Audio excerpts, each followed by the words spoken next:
पाहुयात पुढची बातमी। कांद्यावरील किमान निर्यात मूल्य हटवल्यानंतर देखील नवीन नियमांच्या अंमलबजावणीला कुठेतरी दिरंगाई होतेय। जेएनपीटी पोर्टवरती कांद्याचे शेकडो कंटेनर्स हे जेएनपीटी बंदरात अडकून पडले आहेत। त्यामुळे कांदा निर्यातदारांची मोठीच पंचायत होतीये।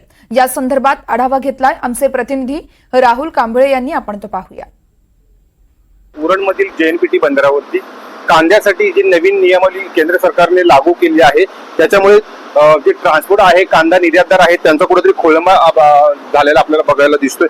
दुसरीकडे आपण पाहायला गेलं तर हे जे कंटेनर आहेत ते गेल्या 3 दिवसापासून या ठिकाणी रांगेत उभा आहेत आणि ही नवीन जी नियमावली लागू केलेली आहे ती अजून कुठेतरी अंमलात आलेली नाहीये। त्याच्यामुळे हा ज्या लाईन आपण पुढे इथून गेट पर्यंत पाहाल तर 3 किलोमीटर पुढे आणि पाठीमागे 3 किलोमीटर अशा 6 किलोमीटरच्या रांगा या ठिकाणी लागलेल्या आहेत। केंद्र शासनाच्या नियमानुसार $550 किमान निर्याती मूल्य पूर्ण हटवले तर कांद्याच्या निर्यात असलेला निर्यात शुल्क जे आहे 40% वर 20% येण्याची संभावना आहे। या निर्णयानंतर महाराष्ट्रातून जास्तीत जास्त कांदा निर्यात होऊन शेतकऱ्यांना कांद्याला दरवाढ मिळेल असा दावा सत्ताधाऱ्यांकडून केला जातोय। परंतु प्रत्यक्षात 4 दिवस होणी बांगलादेशी सीमा, मुंबईचे जेएनपीटी बंदर, नाशिकच्या जोनरी येथील ड्रायपोर्ट येथे कांद्याने भरलेले कंटेनर निर्यातच्या नवीन निकषानुसार कांदा निर्यात करण्यासाठी कस्टम विभागाकडून परवानगी मिळाली नाही म्हणून निर्यात होण्यासाठी प्रतीक्षित आहे।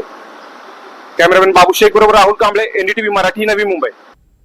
केंद्र सरकारने कांद्याचे निर्यात मूल्य रद्द केलं आणि त्यानंतर निर्णय घेतल्यानंतर निर्यात शुल्क 50% कमी करण्याचा महत्त्वपूर्ण निर्णय झाला। या निर्णयामुळे कांदा उत्पादकांना फायदा होणार असल्यानं या निर्णयाचं स्वागत केलं जात आहे। कांदा दर नियंत्रणात राहावे यासाठी केंद्र सरकारनं कांद्याच्या निर्यातीवरती $550 मूल्य लावलं आणि निर्यात शुल्क हे 40% वाढवल्यानं निर्यात न झाल्यानं कांद्याचे दर पडले। शेतकऱ्यांमध्ये मोठ्या प्रमाणावर रोष देखील निर्माण झाला होता। याचा फटका लोकसभा निवडणुकीत उत्तर महाराष्ट्रात सत्ताधाऱ्यांना बसला। विधानसभेत याची पुनरावृत्ती टाळण्यासाठी केंद्र सरकारनं कांदा निर्यात मूल्य रद्द करण्याचा निर्णय घेतला। निर्यात शुल्कातही 50% कपात केल्यानं त्याचा कांद्याच्या दरात परिणाम बघायला मिळाला। नाशिकच्या लासलगाव बाजार समितीमध्ये कांद्याच्या भावात प्रति क्विंटल 400 रुपयांची वाढ झाल्यानं शेतकरी समाधान व्यक्त करतायत। या संदर्भात आढावा घेतला आमच्या प्रतिनिधींनी, तो आपण पाहूया। सरकारने कांदा निर्यात मूल्य $550 शून्य केले आणि कांदा निर्यात शुल्क देखील 50% घट केली, ते 40%वरून 20%वर आणले। त्याचा कुठेतरी फायदा होता दिसतोय। काल आपण जर पाहिलं तर सर्वात मोठी बाजारपेठ असलेल्या लासलगाव बाजार समितीमध्ये कांद्याच्या भावामध्ये 400 रुपयांनी वाढ होताना दिसली आणि त्यामुळे या सगळं वाढीचा कांदा उत्पादक शेतकऱ्यांमध्ये समाधान व्यक्त आहे, त्याचं स्वागत केलं जात आहे। मात्र असं असलं तरी हा निर्णय जो आहे तो फक्त निवडणुकी डोळ्यासमोर ठेवून घेऊ नये अशी काहीशी मागणी आता शेतकऱ्यांमधून होते।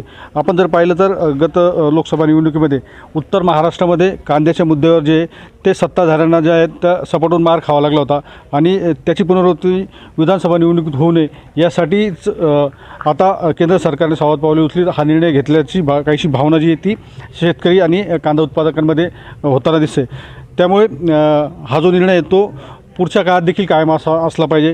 त्यामुळे शेतकऱ्यांना 2 पैसे कुठेतरी मिळतील अशी काहीतरी आशा आहे। विशेष करून जर आपण पाहिलं तर शेतकऱ्यांचा जो लाल कांदा तो मोठ्या प्रमाणावर असतो आणि त्याच्यावरच या शेतकऱ्यांचं जे ते आर्थिक गणित अवलंबून असतात। त्या काळात देखील हा निर्णय हा कायम ठेवा आणि दुसरीकडे जर आपण पाहिलं तर केंद्र सरकारच्या या निर्णयामुळे निर्यात धोरणामुळे व्यापाऱ्यांना देखील मोठा फटका बसतोय। देशांतर्गत जी व्यापार निर्यात जी ती मंदावते, कारण निर्यात शुल्क आणि निर्यात वाढीमुळे देशातील कांदा जो तो बाहेर जाताना मोठी अडचण होते आणि स्पर्धेत बांगलादेश असेल, नेपाळ असेल किंवा आपला पाकिस्तान असेल या स्पर्धक देशाचा कांदा त्या ठिकाणी येतो आणि व्यापाऱ्यांना त्याचा फटका बसतो। त्यामुळे काल निर्यात शुल्क रद्द करून देखील मोठ्या प्रमाणावर जो शेतकऱ्यांचा आणि निर्यातदारांचा माल जो येतो या ठिकाणी निर्यात पोर्टवर अपडेट न झाल्यामुळे तो बांगलादेश आणि मुंबईच्या पोर्टवर पडून आहे। त्यामुळे व्यापाऱ्यांना देखील त्याचा तोटा होतो। आपण जर पाहिलं तर शेतकरी आणि व्यापारी या दोघांना जर जगवायचं असेल तर केंद्र सरकारने हा निर्णय कायम ठेवा आणि तातडीने निर्यात धोरण जे ते बदलण्याची गरज आहे। निलेश वाघ, एनडीटीव्ही मराठी, लासलगाव। मुंबई कृषी उत्पन्न बाजार समितीचे कांदा तज्ज्ञ आणि संचालक आणि कांदा उत्पादकांनी यावेळेस प्रतिक्रिया दिली आहे, ती आपण पाहणार आहोत। अर्थाने केंद्र सरकारचं स्वागत केलं पाहिजे. निर्यात मूल्याची 8 जी आहे ती काढून टाकली आणि जी ड्युटी होती 40% ती पण 20% केली. तर आमचं शेतकऱ्यांचं म्हणणं असं आहे 20% सुद्धा ती काढून टाकावा, कारण शेतकऱ्यांचा जो शेतीतून उत्पादित केलेला माल आहे याच्यावर कोणत्याही प्रकारचं बंधनं नसावं. आणि सगळ्यात महत्त्वाचं का कांद्याचे जे बाजार आहे NCCF नाफेडचा कांदा बाजारात आल्यानंतर जी काही धाकधूक होती ती आत्ता निघून गेली आणि खऱ्या अर्थाने केंद्र सरकारने शेतकऱ्यांना एक दिलासा दिला. पण पुढच्या काळातसुद्धा केंद्र सरकारने निर्यातीवर कोणतेही बंधनं आणू नये, नाही तर यांचं निवडणुका झाल्यानंतर यांनी तो काही चुकीचा निर्णय मुळात घेऊ नये हीच शेतकऱ्यांची कळकळीची विनंती. शासनाने हा निर्णय निवडणुका डोळ्यासमोर ठेवून एक निवडणुकीत काहीतरी स्टंट करायचा, शेतकऱ्यांची मतं मिळवायची म्हणून केलेलं आहे. आम्हाला आजचा भाव नको आहे. आम्ही यापूर्वी सांगितलेलं आहे आम्हाला हे 4-5 हजार रुपये भाव नको आहे. आता जो भावाचा जो झालं आहे तो मागणी वाढली, पुरवठा कमी पडला म्हणून भाव वाढलेले. परंतु असं न करता शासनाने कमीत कमी याच्यामध्ये शेतकऱ्याला MSP कसं देता येईल, 2,000 रुपये कांदा त्याचा कायमस्वरूपी कसा विकेल याच्यावर निर्णय घ्यावा. आवक नाहीच आता शेतकऱ्यांच्या निर्णय घेतलेला आहे. काय जो त्यांच्या नेट मूल्य कमी केले वाढवले ते आपल्याला माहीत नाही, बरोबर. पण आता लोकांजवळ कांदे राहिलेले नाही, तर 5% सुद्धा लोकांकडे कांदे राहिलेले नाही. आणि आता मोठ्या भाव वाढण्याची खूप शक्यता आता. पण आमच्याकडे कांदेच नाही. आता भाव वाढण्यात जेव्हा पाहिजे जानेवारी फेब्रुवारीमध्ये पाहिजे किंवा डिसेंबरमध्ये पाहिजे तेव्हा डायरेक्ट कमी होतील. नाही, आपण बघितलं असेल की लोकसभेच्या निवडणुकीमध्ये संपूर्ण उत्तर महाराष्ट्र असेल किंवा ज्या ज्या ठिकाणी मोठ्या प्रमाणावर कांद्याचं पीक घेतलं जातं त्या ठिकाणी मतपेटीतून शेतकऱ्यांनी आपला रोष त्या ठिकाणी व्यक्त केलेला आहे. अनेक जागा त्या ठिकाणी कांदा हा ज्वलंत प्रश्नामुळे त्या ठिकाणी भारतीय जनता पार्टीला गमवाव्या लागल्या आणि म्हणून आता त्या ठिकाणी हा केंद्र शासनाने निर्णय घेतलेला आहे. आपण जर बघतोय की सातत्याने लाडकी बहीण असेल, लाडका भाऊ असेल, वेगवेगळ्या माध्यमातून लोकांना आपल्याकडं वळवण्याचं काम त्या ठिकाणी शासनाच्या वतीने चालू आहे. म्हणून शेतकऱ्याच्या संदर्भात काल त्यांनी हा निर्णय त्या ठिकाणी घेतलेला. निर्यात मूल्य 0 केलेले आणि जी काही ड्युटी लावली होती ती 40% 20% केलेली. परंतु कांदा हा आता शेवटच्या टप्प्यावर आलेला आहे. साधारणतः 4 महिन्यापूर्वी हा कांदा निघालेला आहे आणि त्यावेळेस खऱ्या अर्थानं जर हा निर्णय घेतला असता तर शेतकऱ्यांच्या हितासाठी हा केंद्र शासन किंवा राज्य शासनाने हा निर्णय घेतलेला असं म्हणता आलं असतं. तर नव्या रिपोर्ट्सवरती कांदा व्यापाऱ्यांनी नेमकी काय प्रतिक्रिया दिली आहे ती देखील आपण बघणार आहोत. केंद्र सरकारने निर्यात मूल्य रद्द केलं आणि निर्यात शुल्कामध्ये 50% घट केल्यामुळे कुठंतरी बाजार समितीमध्ये आता कांद्याच्या भावामध्ये वाढ होताना दिसते. लासलगाव बाजार समितीमध्ये काल आपण जर पाहिलं तर 400 रुपयांनी कांद्याच्या भावात वाढ झाली होती. मात्र हे असं होत असलं तरी ह्या याच्यामध्ये बऱ्याच अडचणी येत असल्यामुळे शेतकऱ्यांना भाव मिळतो की नाही अशी देखील स्थिती आहे. लासलगाव बाजार समितीतून माझ्यासमोर काही व्यापारी आहेत, काय त्यांना वाटतं आपण त्याच्याकडून जाणून घ्या.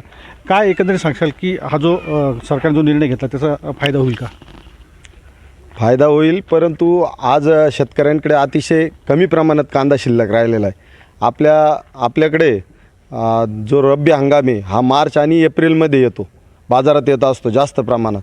तर त्यावेळेस सरकारने कुठंतरी 10 ते 15 रुपये बाजारभाव होते आणि त्यावेळेस निर्बंध लावून ठेवले. आज कुठंतरी आज तर ठीक आहे बाजारभाव ठीक होते, परंतु आज शेतकऱ्याकडे माल हा 10% आत शिल्लक राहिलेला आहे. आणि आता जो नवीन कांदा येणार आहे तर तो पुढच्या महिन्याच्या अखेरला चालू होईल. परंतु जर हेच पद्धतीने काम करायचं आहे सरकारला, सातत्याने सरकार कुठंतरी निर्बंध लावल्यामुळं आपल्या शेतकरी सातत्याने देशोधडीला लागत आहे. तुम्ही काय सांगशाल, काय केलं पाहिजे? आत्ता जो काही शासनाने निर्णय घेतला आहे 20% ड्युटी कमी करण्याचं, त्याबद्दल सरकारचं खूप खूप धन्यवाद व्यक्त करतो. परंतु सरकार सातत्याने जे काही हस्तक्षेप करतं की कधी एक्सपोर्ट ड्युटी वाढव, कधी कमी कर, हे जे निर्णय एकदम चुकीचे आहे. आता जे काही केलं आहे याबद्दल असं सांगू इच्छितो का आता येणारा क्रॉप अतिशय दुप्पटपटीने लागवड झालेली, शेतकऱ्यांना खूप प्रमाणात कांदे लावलेले. तर सरकारने हे जे निर्यात मूल्य आहे 0 जर केलं यात शेतकऱ्यांचा खूप फायदा होईल आणि आपला शेतकरी कायम सदैव आनंदी राहील. आपण नुसतं बळीराजा म्हणतो, पण बळीराजा कधी सुखे अनुभवत नाही आहे. सरकार सातत्याने हस्तक्षेप करतं आणि त्याने शेतकरी हातबल होऊन जातो. निर्यात बंदीचं जे धोरण आहे त्याच्यामुळं अनेकदा फटका बसतो. काय एकंदरीत कशा पद्धतीने पॉलिसी असली पाहिजे? आता निर्यात बंदीची पॉलिसी सांगायची म्हटलं तर ज्यावेळेस सरकारनं ड्युटी वाढवली आणि एक्सपोर्ट बॅन केलं त्याच दिवशी GR निघाला आणि संध्याकाळी 5 वाजता जे पोर्टवर कंटेनर आलेले होते ते कंटेनर अडकले गेले आणि सरकारने आत्ता निर्यात शुल्क 20% हे कमी केलं आहे. परंतु 4 दिवस झाले त्याचा GR अजून आलेला नाही आहे आणि ज्या व्हेसल आहे ज्यांचा माल घेण्यासाठी पोर्टवर थांबलेला आहे, GR नसल्यामुळं तो माल पोर्टवर लोड होऊ शकत नाही आणि त्याचा फटका हा एक्सपोर्टरांना बसतो आहे आणि तो फटका बसल्यामुळं त्याचे इफेक्ट हे मार्केटला येतात आहे. गव्हर्मेंट फक्त बोलतं आहे परंतु कृतीमध्ये आणत नाही. एकंदरीत जर आपण पाहिलं तर या निर्णयाचं सध्या तरी स्वागत होतं, मात्र भविष्य काळामध्ये व्यापारी आणि शेतकरी जागला पाहिजे. तर केंद्र सरकारने जी ती निर्यात मूल्य आणि निर्यात शुल्क जे ते कायमस्वरूपी रद्द करावं अशीच काहीशी मागणी आता या व्यापाऱ्यातून होताना दिसते. निलेश वाघ, NDTV मराठी, लासलगाव.